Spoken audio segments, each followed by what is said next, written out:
आगे है, डॉक्टर साहब को काटो तो खून नहीं, उसकी रुलाई फूट पड़ी। मतलब जब डॉक्टर साहब को उनके पिता ने डांटा तो उनकी जो रुलाई फूट पड़ी, रोते रोते मतलब बहुत ज़्यादा रोने लग गए और रोते रोते पिता के चरणों पर गिर गए। सिर रखकर बोला उन्होंने। जब पिताजी कुछ नम्र होकर बोले, मैंने इलाज के अभाव में अपने पिताजी को तड़प तड़प कर मरते हुए देखा। जब उन्होंने बताया अपनी कि जो है मेरे पिताजी जो है इलाज के अभाव में जो है तड़प तड़प कर मर गए। तू क्या समझेगा इस दर्द को? मुझे तेरे इस व्यवहार पर बड़ा दुख हो रहा है। सिर शर्म से झुका जा रहा है। देख, आज यदि तेरी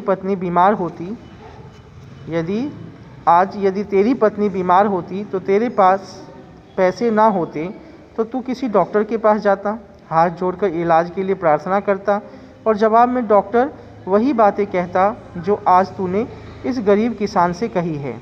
तब तेरे हृदय को कितना कष्ट होता। मनुष्य को दूसरों के साथ वैसा ही व्यवहार करना चाहिए जैसा वह दूसरों से अपने लिए चाहता है। तू गरीबों की सहायता करेगा तो वे तुझे आशीर्वाद देंगे, तेरा व्यवसाय फूलेगा फलेगा।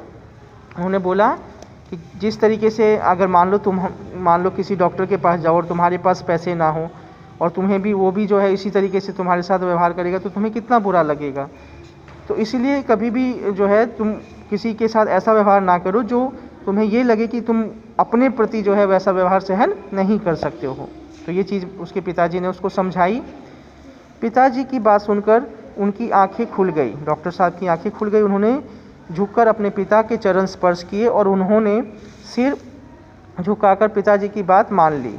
झटपट दवा का बक्सा तैयार किया और अपनी गाड़ी में किसान को बैठाकर गांव की ओर चल दिए। डॉक्टर साहब की सामयिक चिकित्सा से किसान की पत्नी ठीक हो गई और कुछ वर्ष बाद डॉक्टर के पिता स्वर्ग सिधार गए। डॉक्टर साहब ने अपने चिकित्सालय के परिसर में अपने पूज्य पिताजी की स्मृति में मूर्ति स्थापित की। अपने चिकित्सालय में उन्होंने अपने पिताजी की क्या बनाई, याद में एक मूर्ति लगवाई और यह मूर्ति डॉक्टर साहब को गरीबों की सेवा करने के लिए सदैव प्रेरित करती है।